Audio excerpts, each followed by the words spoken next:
Radio Transmundial presenta Los Grandes Temas.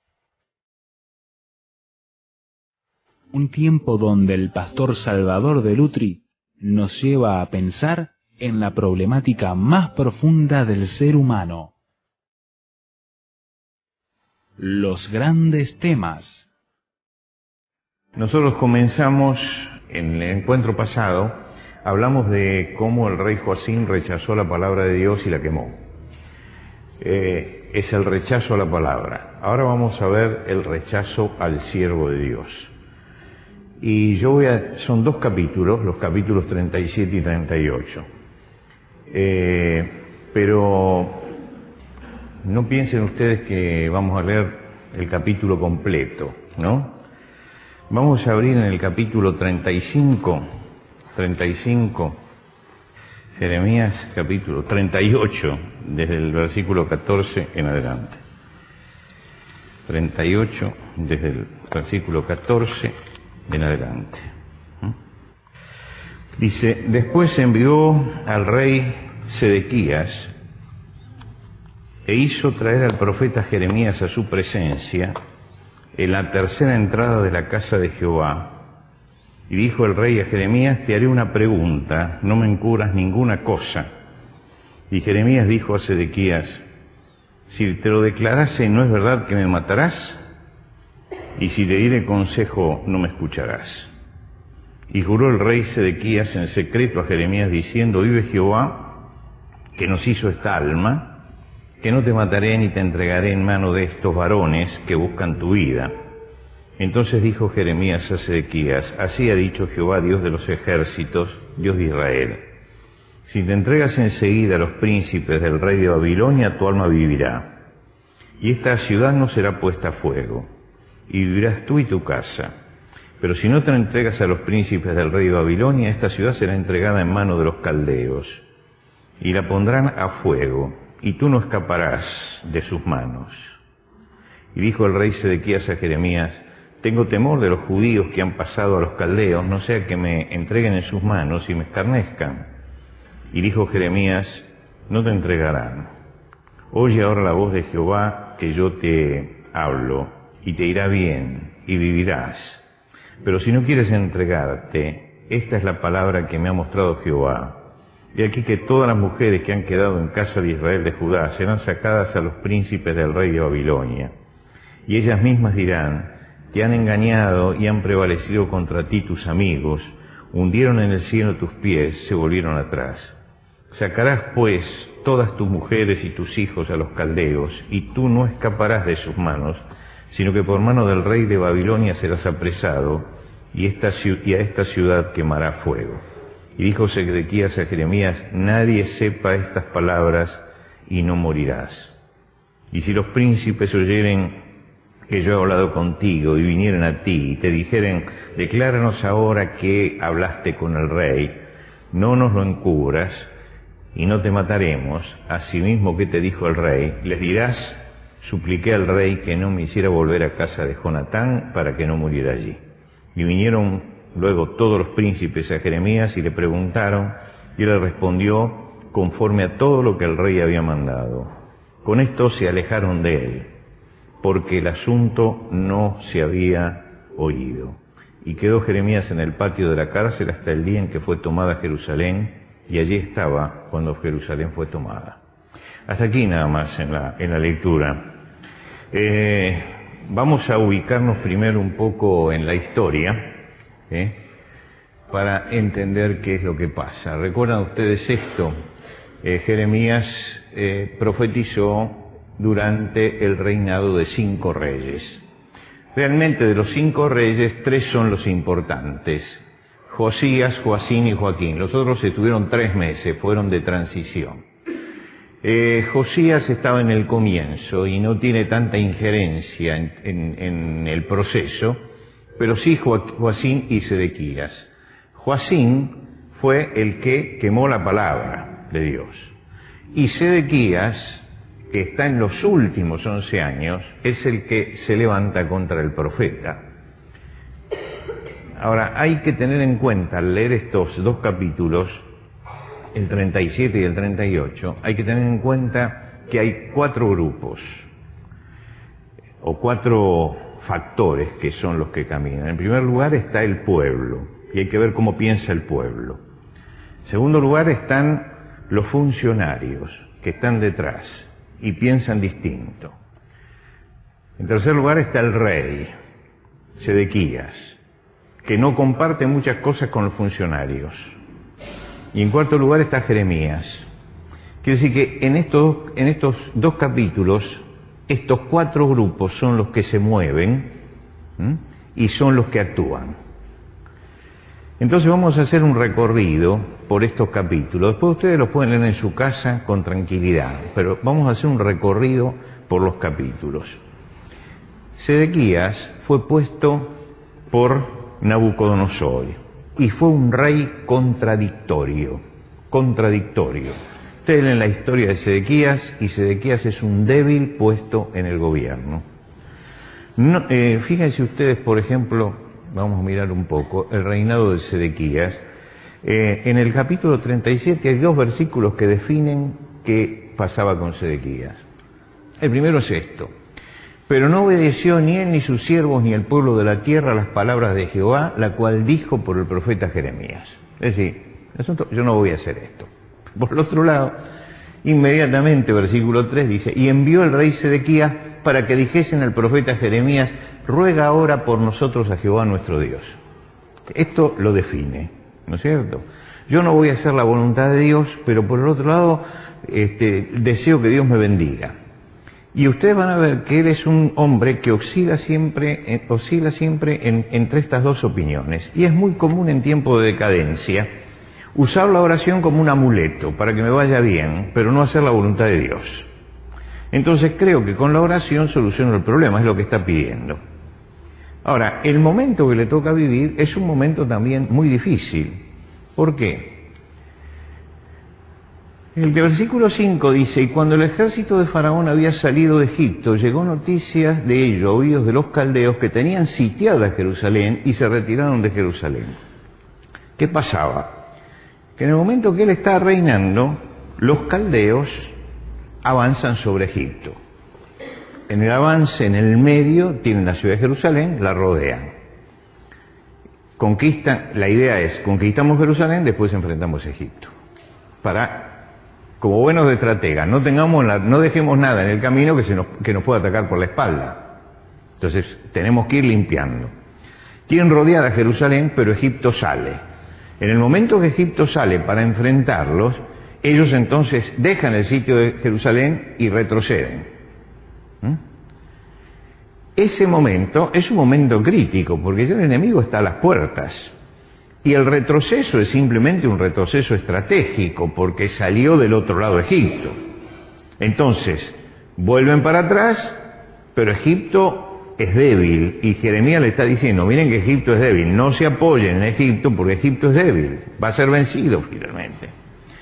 Entonces, les dice Jeremías, y ahí aparece el mensaje de Jeremías, que les dice: Faraón parece que ha salido a vuestro socorro, porque indudablemente al salir Faraón se fueron, y ellos pensaron: Egipto está con nosotros. Dice: pero volverán los caldeos y atacarán esta ciudad y la tomarán y la pondrán por fuego. Quiere decir que ellos ni siquiera sabían interpretar el movimiento político que había afuera. Como los caldeos retrocedieron y salieron los egipcios, creyeron que los egipcios lo iban a defender a ellos. No se daba cuenta que el problema no pasaba por ellos, el problema pasaba por 2 potencias que estaban enfrentando. Es esa mala interpretación de la realidad. Y entonces eso hace que comiencen las tribulaciones de Jeremías. Comienza un proceso que por un malentendido al principio lo mandan a la cárcel. Por un malentendido. ¿Qué pasó? Cuando se retiran los caldeos y se abre la ciudad de Jerusalén, ustedes se acuerdan que Jeremías era de Anatot y que ahí estaba su familia. Él sale de Jerusalén seguramente para ir a Anatot, a su lugar de origen, de nacimiento. Y sale por el lado de Benjamín. Si ustedes miran un mapa, él sale por el mismo lado donde retroceden los caldeos. Entonces, cuando va a salir, dice, cuando fue a la puerta de Benjamín, estaba allí un capitán que se llamaba Irías, hijo de Selemías, hijo de Ananías, el cual apresó al profeta Jeremías diciendo, tú te pasas a los caldeos. Es decir, interpreta que la salida de él no era para irse a Anatot, sino que era porque se iba con los caldeos. Y Jeremías dijo, falso, no me paso a los caldeos. Pero él no lo escuchó, sino que prendió Irías a Jeremías y lo llevó delante de los príncipes. Y acá aparecen los funcionarios. Acá aparecen los funcionarios en la historia. Vieron que yo dije, por un lado está Sedequías, por el otro lado están los funcionarios. Acá aparecen ellos. ¿Qué es lo que hacen ellos? ¿Qué es lo que hacen los funcionarios? Y los príncipes se airaron contra Jeremías y le azotaron y le pusieron en prisión en casa del escriba Jonatán, porque la habían convertido en cárcel. Es decir, agarraron una casa, la convirtieron en cárcel y lo metieron allí adentro. Estaba en poder de los funcionarios en ese momento, en poder de ellos. ¿Por qué sucede esto? Porque los funcionarios tomaron la historia de Israel, la interpretaron y crearon un relato, que es el relato que le contaban a la gente. En ese relato que ellos le contaban a la gente, les decían que Dios no iba a dejar que Jerusalén cayera, que estaba el templo, que era propiedad de Dios y que era habitación de Dios, y que Jeremías era un traidor. Ellos construyeron ese relato.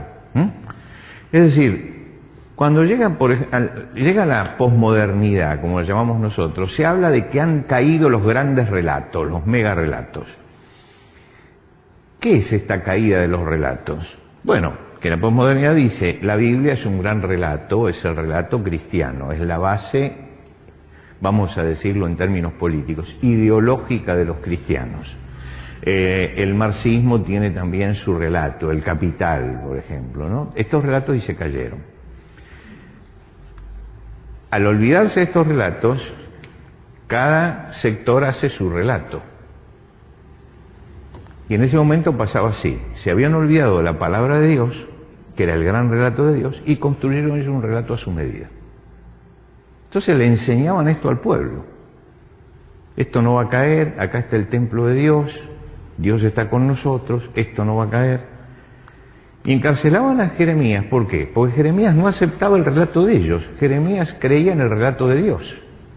Entonces, el hecho del choque de estos dos relatos ahí en ese momento es lo que produce este problema.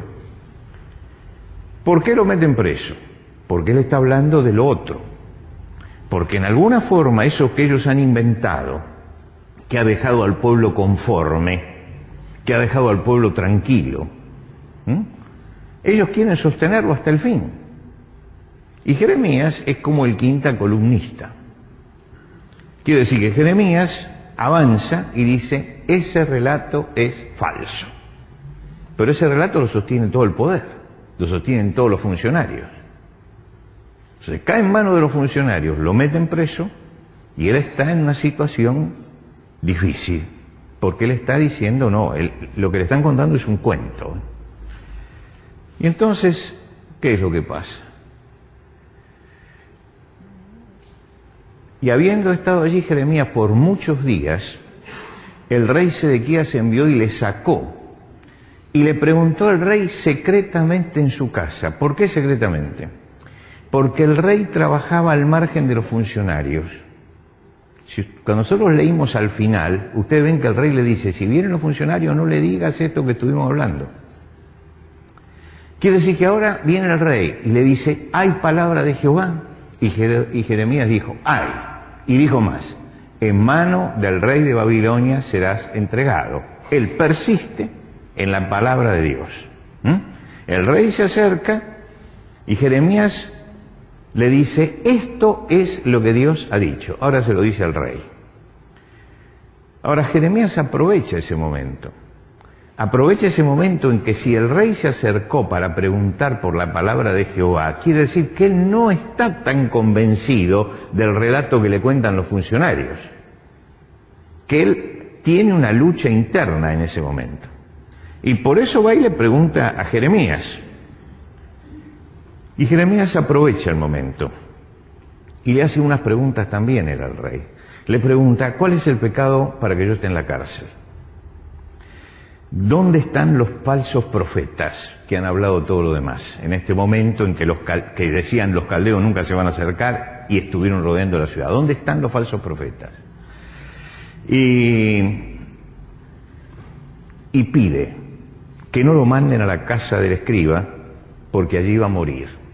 Es decir, que lo saque del poder de los funcionarios que son los duros y que en cualquier momento lo van a matar.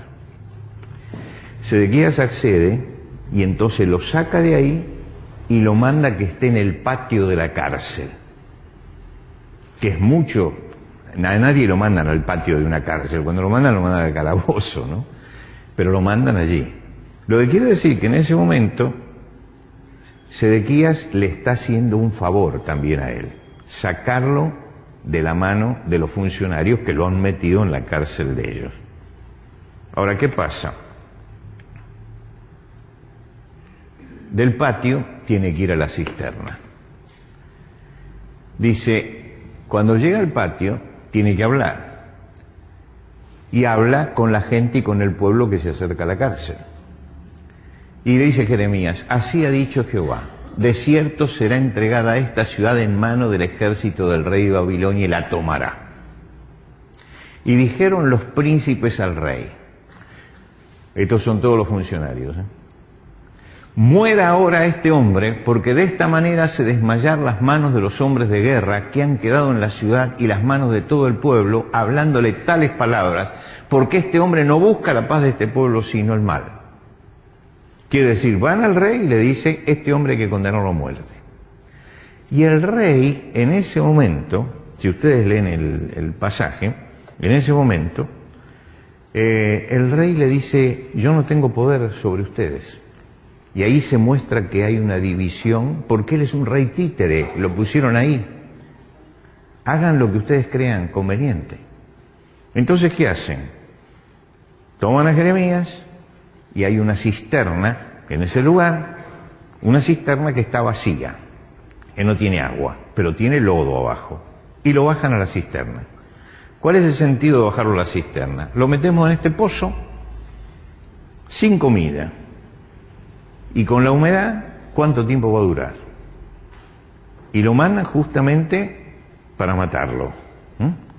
Lo ponen en ese lugar pensando que esto es el fin de Jeremías. Es decir, esta es la forma de llevar a cabo la sentencia de muerte. Meterlo en ese lugar para que se muera.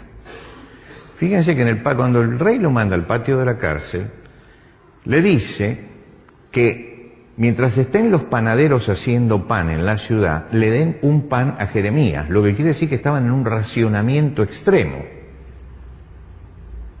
Ahora, si lo deja en manos de los funcionarios lo meten ahí y no le van a dar de comer, lo van a matar.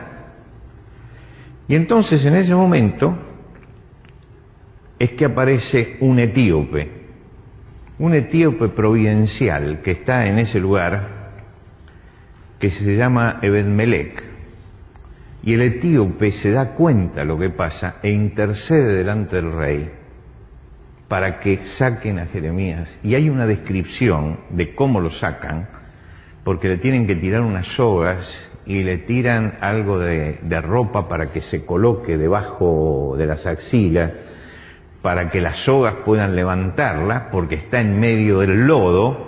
Y ustedes saben que el lodo absorbe y lo hace mucho más pesado, entonces tienen que sacarlo de allí y lo sacan en ese momento. Y cuando llega ahí la historia, dice, y Jeremías entonces tuvo la cárcel hasta que Jerusalén cayó. Quiere decir que ustedes tienen todo el proceso final de Jeremías en esos 2 capítulos.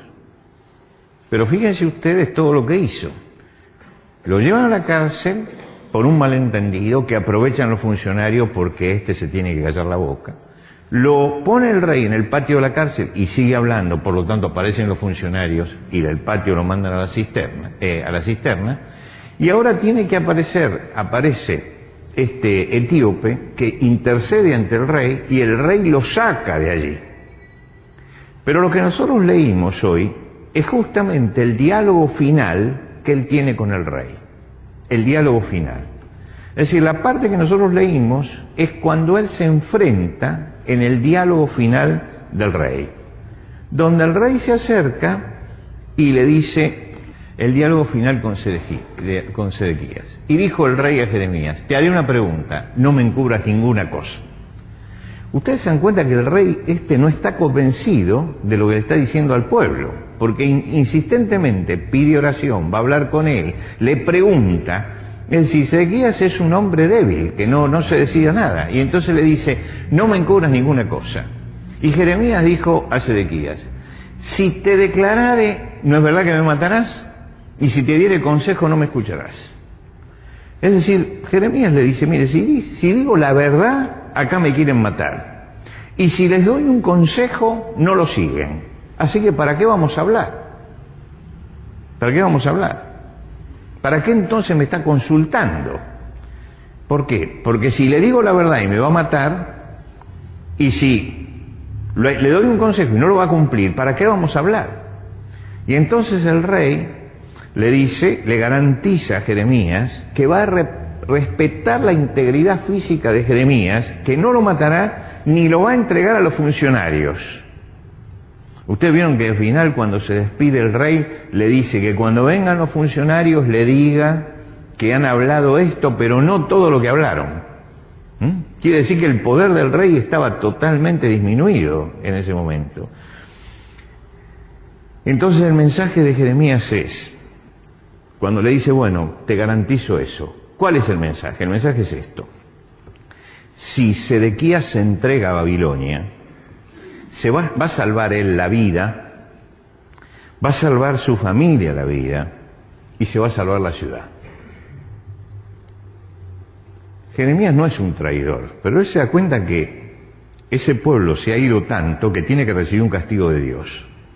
Y el castigo más leve sería que se entreguen, y entonces van a salvar la vida. Sedequías salva la vida, su familia salva la vida, y la ciudad de Jerusalén queda intacta. Le dice: ese es el camino. Sedequías le dice: pero tengo miedo de seguir ese camino, porque tengo miedo porque hay algunos judíos que ya se pasaron a los caldeos, que si yo me entrego a los caldeos me van a escarnecer y quién sabe lo que va a pasar conmigo. Y entonces Jeremías le dice: no va a pasar nada de eso. Yo te garantizo en el nombre de Dios que si te entregas a los caldeos vas a recibir todo esto. Pero si no te entregas, está todo perdido. Está todo perdido.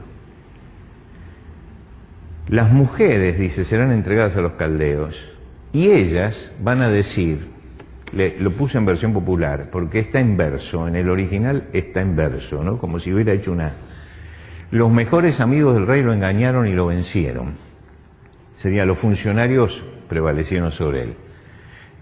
Dejaron que sus pies se hundieran en el lodo y le dieron la espalda.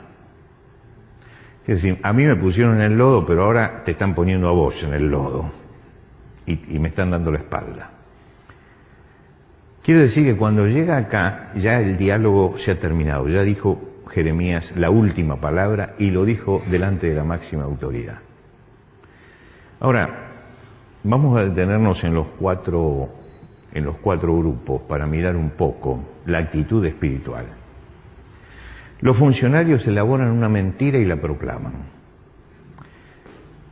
Están abiertamente contra Dios. No quieren saber nada con Dios.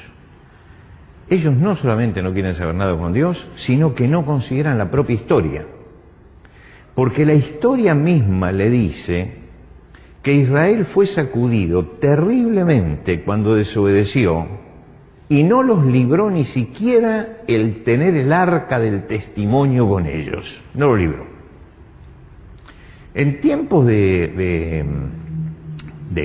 el profeta Samuel, ustedes se acuerdan que tiene una pelea con los filisteos y sacan el arca también y pierden la batalla y pierden el arca, que después los filisteos se la devolvieron, pero la pierden.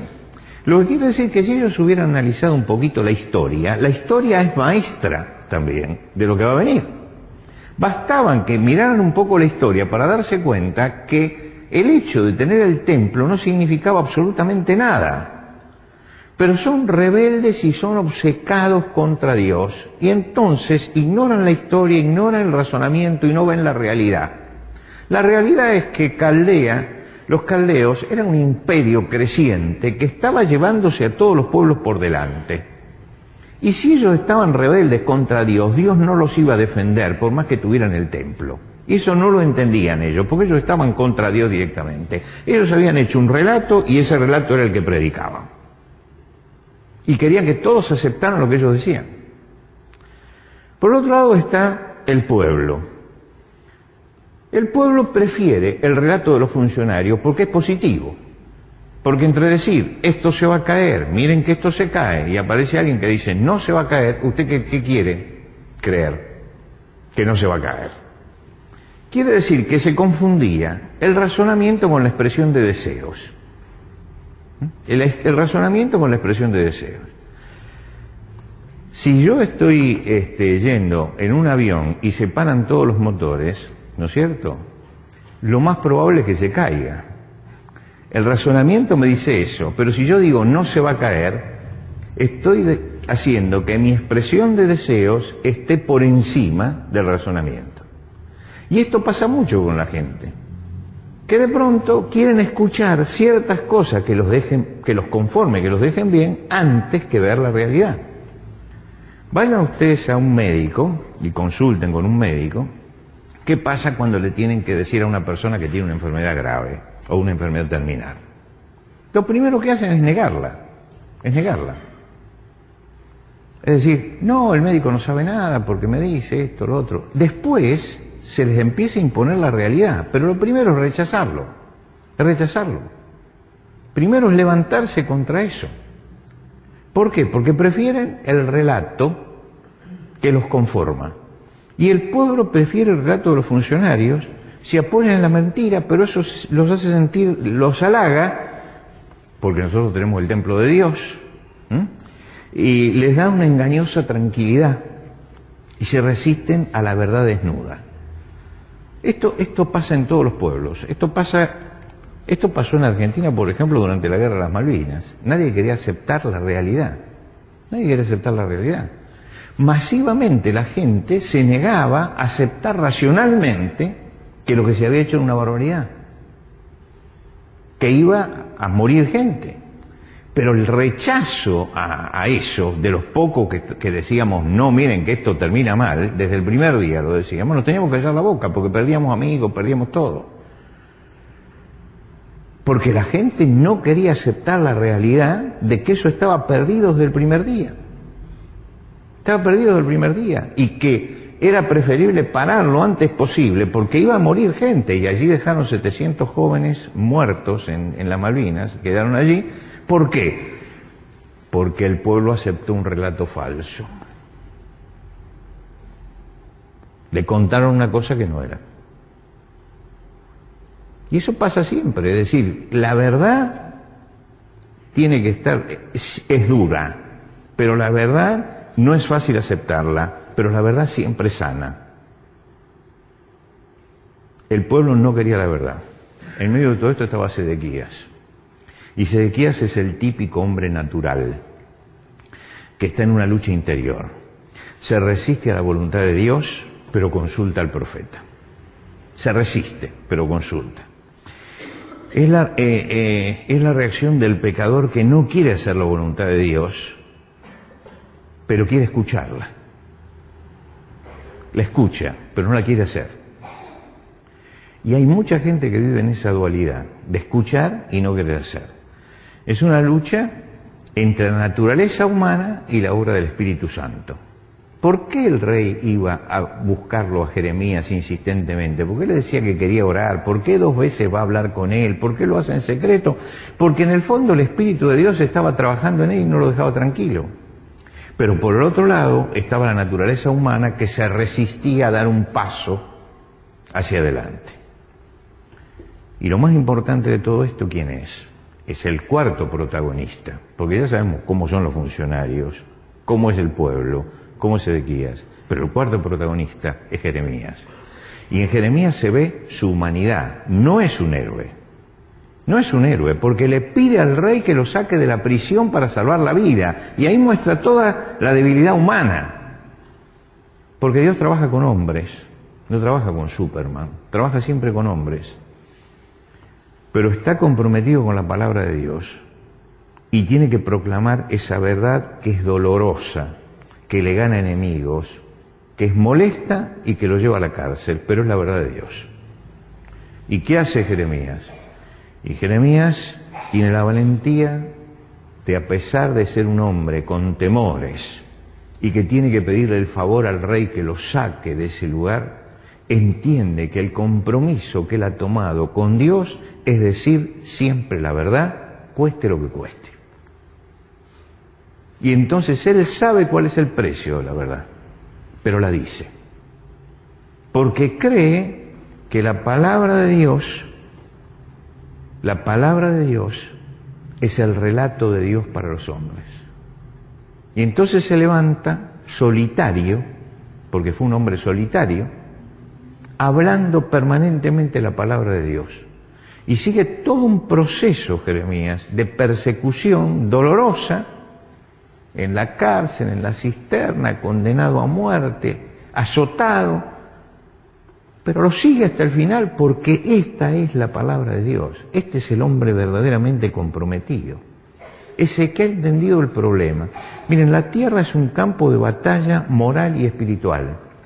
La tierra es un campo de batalla moral y espiritual. Siempre está luchando la verdad contra la mentira, la vida contra la muerte, la corrupción contra la virtud, el pecado contra la santidad. Esta es una lucha eterna, desde siempre. El cristiano, como Jeremías, tiene que aferrarse a la palabra de Dios. En Hebreos se dice, porque la palabra de Dios es viva y eficaz y más penetrante que espada de 2 filos, etc. Todos conocemos ese versículo. El significado de esta figura que se usa ahí, acerca de la palabra de Dios, no significa conocer la palabra de Dios, porque puedo conocerla y ser derrotado también, sino identificarme con la palabra de Dios. Y lo que hace Jeremías no es solamente conocer la palabra de Dios, porque conocimiento no es lo mismo que espiritualidad. Uno puede conocer y no ser una persona espiritual. El conocimiento es algo intelectual. El asunto es que tenía que hacer bajar la palabra de Dios a su vida. Y tenía que comprometerse con esa palabra y llevarla adelante. ¿Cuántos cristianos hay que son derrotados en su vida espiritual y que conocen la palabra de Dios y la conocen? ¿Por qué? Porque conocen la palabra de Dios, pero viven según sus propios criterios, según el criterio que le marca la sociedad. Es decir, creen en Dios, pero aceptan el relato de la sociedad, aceptan el relato que la sociedad da. Y ahí es donde empieza la debacle de tantos cristianos. El decaimiento de la familia cristiana se debe a eso, a que en esa lucha las ideas que impone la sociedad lo lleva a no aceptar lo que Dios dice. Y son cristianos, pero no aceptan lo que Dios dice. Entonces, sobre todo en un momento como este, el problema educativo, ¿no es cierto? Bueno, hay un problema muy grande en nuestro país, que es el problema educativo. Pero la sociedad tiene otro relato. No quiere analizar el tema fundamental, que es el tipo de educación que se está dando. No quiere analizar eso. Pero hay cristianos que tampoco quieren analizar eso. Hay cristianos que tampoco quieren analizar eso, que se dejan guiar por lo que dice la sociedad, porque lo que le dice la pedagogía que le enseñan en las escuelas, por lo que le dice el psicólogo acerca del nene, por lo que están diciendo por televisión, pero nunca se detienen a pensar, pero ¿qué dice Dios acerca de esto? Entonces, en vez de poner los límites que marca Dios que hay que poner, se guían por lo que está diciendo la sociedad. Fíjense, en la sociedad nuestra está llegando a lo que han llegado los países que más se han alejado de la palabra de Dios, que es que usted no le puede dar ni un chirlo a su hijo. Entonces dice, no, hay que hablarle. El nene hizo algo malo. Decirle, andá y sentate allá y pensá. Pensá. Pensá. Esto yo lo he visto, ¿eh? Lo sienta para pensar al nene. El nene tiene 3 años. Agárrele usted allá a Simón y póngalo a pensar cuando hace algo malo. Para que razone. Esto es una estupidez. Muy chico a esa edad, ¿no? Póngalo ahí, ¿qué está pensando? Está pensando en el Pato Donald. ¿Usted se cree que va a razonar acerca de esto? No es así. Pero ese es el relato de hoy. Ese es el relato de hoy. Ahora, ¿qué es lo que dice Dios?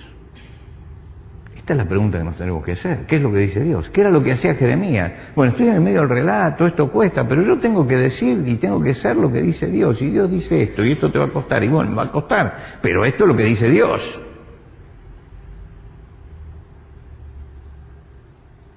Estamos en una lucha de este tipo, y una lucha muy fuerte, donde la influencia de afuera es muy grande, y desvía a la gente, desvía. Entonces hay que despertar, en esta sociedad hay que despertar, y los cristianos tenemos que despertar nuestro sentido crítico, y mirar y decir, bueno, la sociedad dice esto, lo voy a analizar a la luz de lo que dice Dios. ¿Dios qué dice? Dice esto, ¿con cuál de los dos relatos me quedo? ¿Con el que arma la sociedad o con el que dice Dios? Esto es lo que, acá está la clave de la vida cristiana. Acá está la clave. Porque yo tengo un relato, que es el relato que me da la sociedad todos los días, y tengo por otro lado el relato de lo que me dice Dios. ¿Y esto qué voy a hacer? ¿Lo que dice Dios o lo que me está diciendo la sociedad? Yo estoy viendo lo que pasa en la sociedad. Fíjense que con este relato de la educación y todo lo demás, estamos ahora teniendo desastres con los adolescentes a cada momento, con los chicos a cada momento, estamos viendo lo que está pasando con la droga crece, todo esto va creciendo. Pero no reaccionamos para decir, bueno, este relato la verdad que nos está llevando por mal camino. No, seguimos en lo mismo. Y hay una negación a analizar. No analicemos la víctima, no la victimicemos más. No, señores, no es agarrar a la víctima y victimizarla, es analizar, porque acá hay un problema, y no es solamente rescatar un cadáver esto, es saber cuáles son los motivos por los cuales se llegó a ese cadáver. Hay que saber cuál es el motivo. Y si yo sé el motivo, entonces puedo solucionarlo en otros casos. Este es el problema que estamos teniendo en este momento. Que hay una tremenda influencia de afuera, que son los relatos que están por afuera, y está el relato de Dios, lo que Dios dice. Y entonces yo tengo en este momento que elegir, porque estamos en un tembladeral moral y espiritual, y por eso tiene tanta vigencia Jeremías.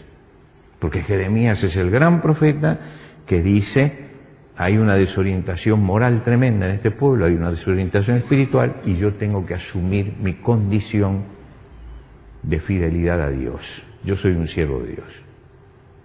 Y Él paga el precio. Ahora uno dice, y en Israel no había, porque en el tiempo de Elías dice, hay 7.000 que no doblaron su rodilla, que no hablan pero no doblaron su rodilla. En aquel tiempo parece que no había ninguno. Jeremías es desde el punto de vista del mercado un fracaso. Predicó durante toda su vida y no tuvo ni un convertido. Pero Jeremías es el hombre comprometido con Dios. Es el hombre comprometido. Y lo que hay que ver en estos 2 capítulos, hay una obra muy interesante que compara, y se llama La Pasión de Jeremías. Compara el proceso de Jeremías con el mismo proceso de Jesús. Se lo llevan, lo acusan falsamente, lo juzgan, lo azotan, lo meten en la cisterna, ¿no? Es decir, hay todo un proceso de humillación que dicen es similar al proceso que vive Jesús. Pero Jeremías acepta eso. ¿Por qué? Porque él sabe algo que dice la palabra de Dios. Todo el que quiera vivir piadosamente sufrirá persecución. Todo el que quiere vivir correctamente siempre va a tener problemas. Donde esté va a tener problemas. Pero ¿tenemos que decirlo o no tenemos que decirlo? ¿Tenemos que hablar o no tenemos que hablar? El cristiano tiene que estar comprometido y tiene que hablar. Tiene que hablar y tiene que decir. Bueno, pero cuando yo hablo me van a... Bueno, es el precio que hay que pagar. Es el precio de ser cristiano, el precio de la gracia. Es el precio.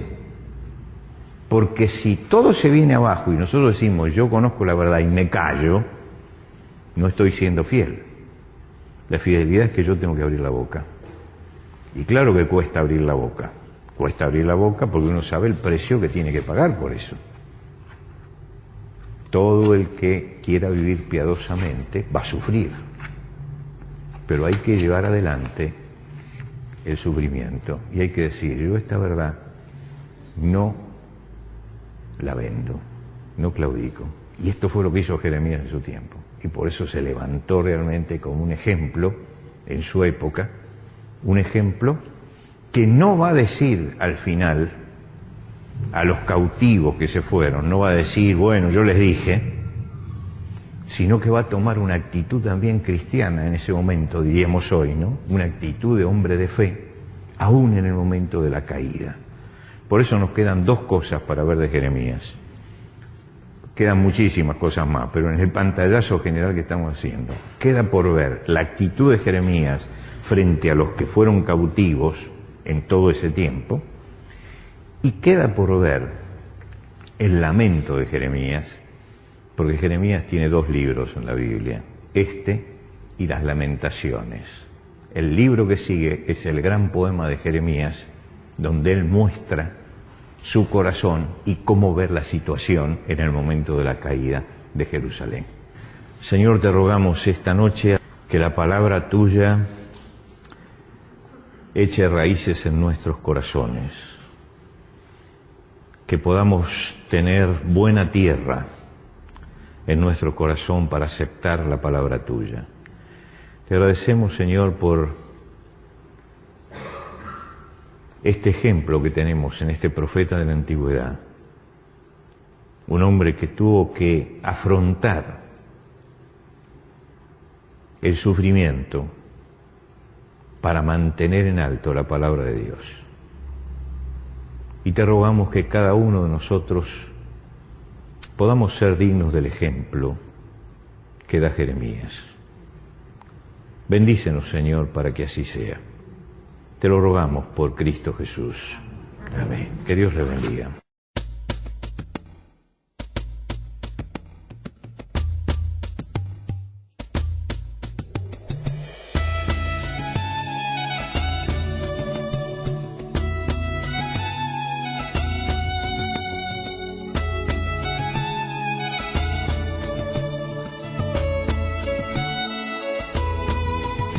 Antes de finalizar los grandes temas del día de hoy, les queremos dar los canales de comunicación donde usted puede entrar en contacto con el pastor Salvador de Lutri.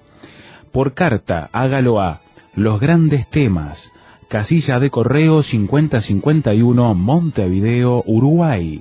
Los Grandes Temas, casilla de correo 5051, Montevideo, Uruguay. Y el correo electrónico losgrandestemas@transmundial.org. losgrandestemas@transmundial.org. Nos encantaría escuchar de usted, saber cuáles son sus comentarios, preguntas, reacciones e inquietudes sobre el tema de hoy. Por ahora nos despedimos hasta otro espacio de Los Grandes Temas, una producción de Radio Transmundial.